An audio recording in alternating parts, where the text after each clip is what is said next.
dry. Operation was a success. It seems that basically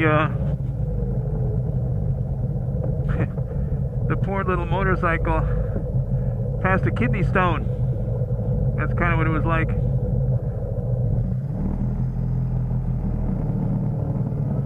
The first time it passed it on its own.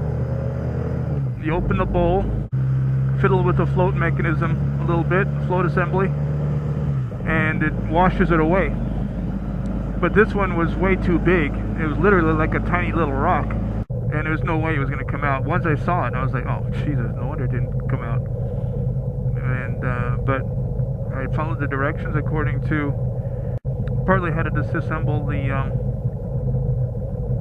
carburetor for whoever's working on it from the climber's manual, and also partly following the clues offered by an online forum called Boxer Works, which is dedicated to these motorcycle engines, these you know, mid-classic 70s and 80s and 90s, early 90s engines. So these guys on there, they know everything about these things. They can tell you what kind of, you know, nut and washer goes where. They're super experts.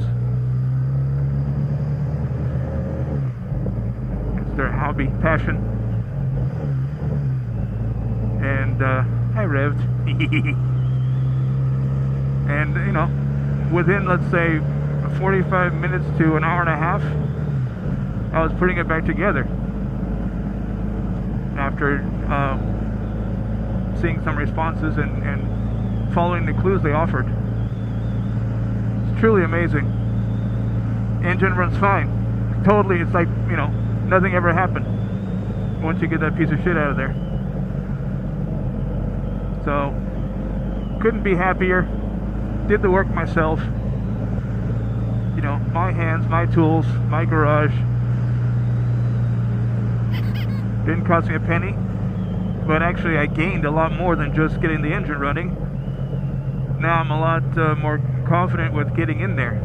My first little baby carb operation, which I managed to do with the carburetor still attached. I didn't actually have to take it off. It was all done from underneath. You remove the float bowl.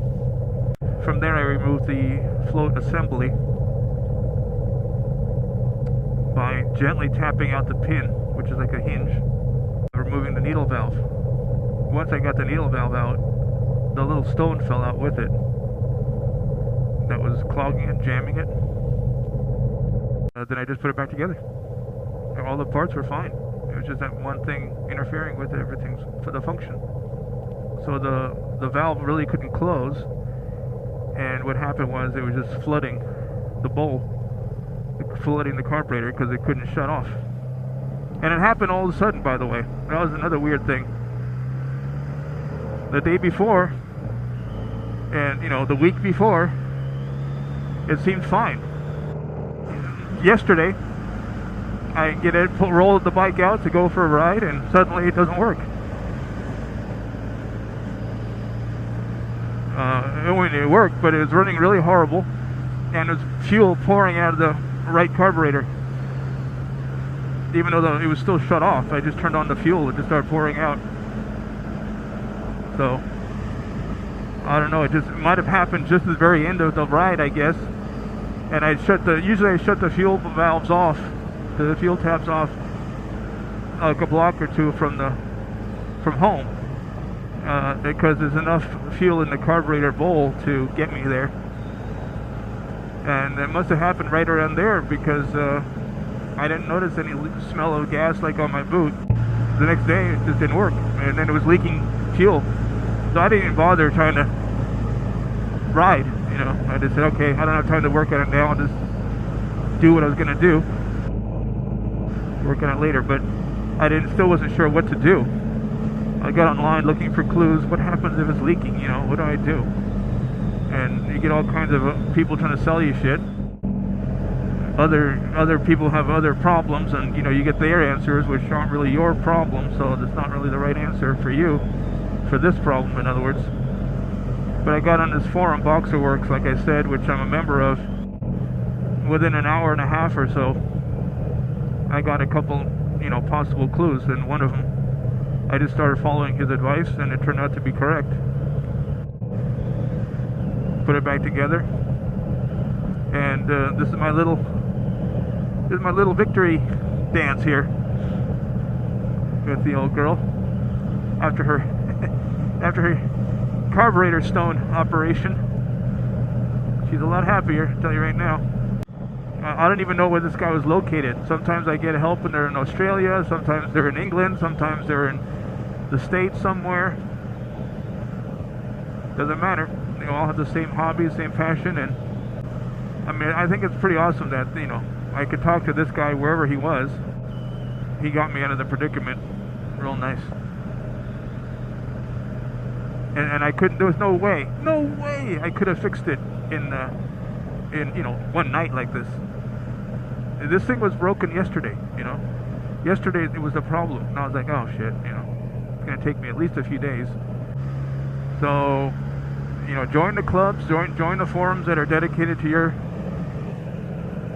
hobby, your bike, your passion, whatever it is.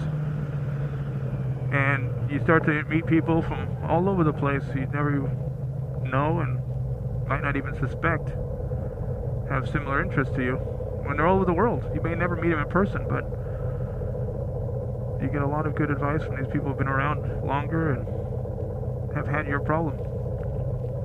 This guy who gave me the advice, he just basically called it. Oh, it sounds like this and that. It sounds like a big piece of crap is in there, hung up, and won't allow it to seat properly to turn the valve off. I get in there, and literally, I pull the needle valve out with the pliers because it wouldn't even fall out like it's supposed to on its own. And right after that is this little tiny rock, which I think is a piece of actually hardened rubber. It's probably a piece of old fuel line or something in there. I'll probably have to get new. It's indicative of the problem, no question, but right now the bike is working. So like the fuel lines might be old and drying up and breaking apart. But as soon as, I saw the thing fall out and I realized what was going on, I was like, this is exactly what he said. It's a big piece of crap clogging up the valve, blocking the valve from functioning. That's exactly what it was. It was almost comical. It was so accurate. So that's that. Hope you like that. If that was useful to you. Make a comment, like, subscribe. Still kind of new to this vlogging concept, I think. I don't really know how to stop these things. Let's give this version a try. If you like that, if that was helpful to you, spank those like and subscribe buttons.